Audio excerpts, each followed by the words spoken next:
fierce battle continues between Kafka and Kaiju No. 9, with 9 having leveled up in strength due to devouring Sao and weapons No. 2. On the other hand, Kafka too had developed a new combat technique because of his secret training with Hashina. Will this ace up his sleeve prove useful against the new king of kaijus? Let's find out. By the way, you can watch the previous videos and other arcs on the link below. Back to the video. After Kafka landed a powerful right straight on Kaiju No. 9, causing significant damage to its back, 9 was propelled backward as Kafka confidently positioned himself, with the onlooker's eyes widening in awe. The left side of 9's chest and arm melted away after the strike, leaving the assistant in the control room speechless. Najizaka couldn't believe that Kafka had evolved Sao's technique, and the control room assistant exclaimed that it was a clean hit to 9's core, resulting in major damage. He wondered if they had finally done it, as he still couldn't detect any vital signs. Civilians continued to watch, as the young girl Kafka had saved kept cheering for him, affirming that he had accomplished the feat. However, in Kafka's mind, he knew it wasn't over yet, sensing something off about 9's response. He closely examined 9's body and discovered an inner shield around its chest, which surprised him. An assistant commented that even after pushing its defenses to the limits, 9's core remained unscathed. Kafka quickly charged again, thinking he would strike again before 9 could recover. However, 9 suddenly stood up and prepared an energy beam from his mouth, aiming it at Kafka, stopping his charge. The energy blast flew towards Kafka, causing a huge explosion on the area. Forced to defend himself, Kafka thought he needed just one more strike. As the smoke cleared, he planned to use his detection skills to locate the core, but unexpectedly, 9 had recovered. As the smoke dissipated, 9 was already by his side, ready to strike, commenting that Kafka would now be his last obstacle. 9's downward punch landed solidly on Kafka, driving him into the ground. Suddenly, 9 remarked that Kaiju No. 8 seemed to have been human before. As he rained punches on Kafka, he explained that whether it was those who defeated his masterpiece or those unexpectedly compatible with 6, 8 had yet to betray his predictions in any significant way. He added that it was genuinely a pleasure to get to know the humans better, smirking as Kafka's eyes widened. 9 continued to attack while stating that he had investigated, dissected, and devoured humans, and the more he learned, the more he grew. Kafka kept dodging. 9 used his tail to coil around Kafka, pulling him closer, and continued to explain that humans compensate for their weakness as living organisms with intellect and dominate the world using tools and laws. After pulling Kafka toward him, 9 slammed him with his right arm, causing a shockwave. 9 kept talking, now stating that humans sacrifice themselves for others, or share with those weaker than themselves even though they gain nothing from it. He said this made no sense to him, so he wanted to learn more about humans. He grabbed Kafka's face, pointing out that he wanted to understand their emotions, actions, culture, beliefs, how their brains work, and more. 9's hand began to crackle while holding Kafka's face, repeatedly stating his desire to know all this, and he would take it all in his pursuit of knowledge.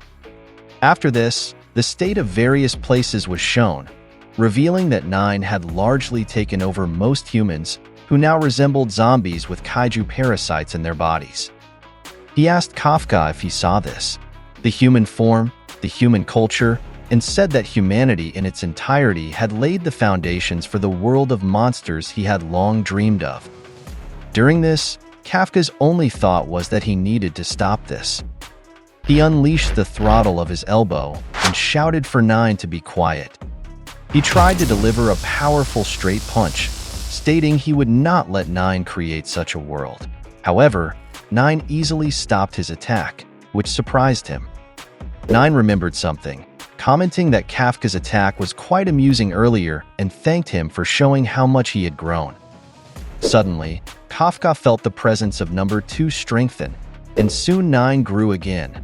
with 2's head appearing beside his, saying it's now his turn to show him how much he's grown.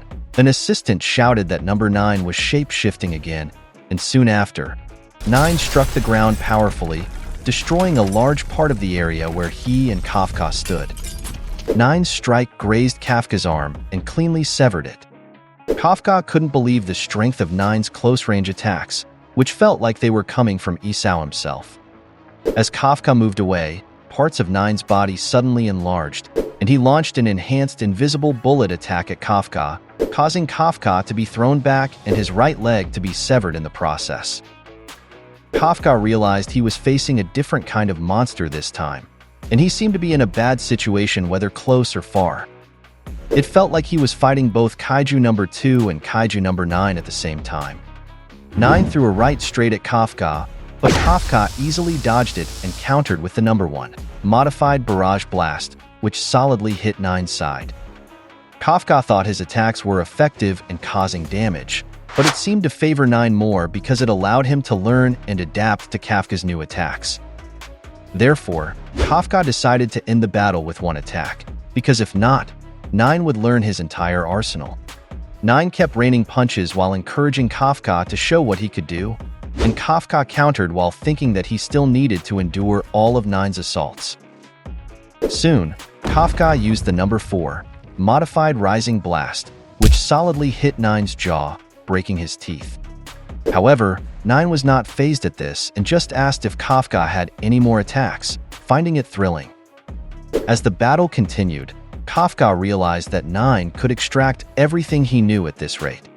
Okanaji shouted that the situation was bad because 9 was gradually adapting to Kafka, and it was only a matter of time before Kafka ran out of options.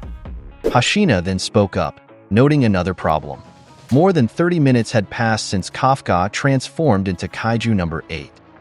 We briefly go back in time when the chief scientist of the Defense Force observed the correlation between Kafka's transformation time and the Kaijuification of his body, noting that if he remained in his transformed state for an extended period, or if his body was taken over again, Kafka might not be able to return to his human form.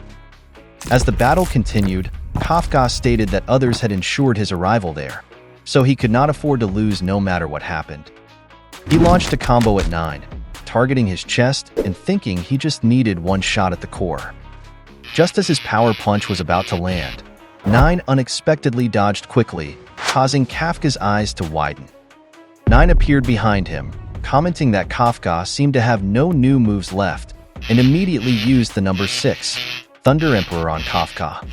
Despite Kafka's attempt to block it, it pierced through both his arms, exposing his core. 9 quickly grabbed the exposed core and declared checkmate, which made Kafka and Nojizaka worry.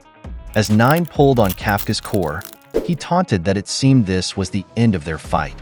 However, Kafka quickly countered, stating it wasn't over yet, and remembering his childhood with Mina, he suddenly revived and declared it wasn't over because he had the ultimate childhood friend. Suddenly, 9's hand holding Kafka's core exploded, shocking 9, while Kafka's eyes glared at him. Shortly after, another projectile hit 9's side, throwing him back and causing a massive explosion. The person who executed this commented that Kafka had always been like this since they were kids, always rushing into danger alone.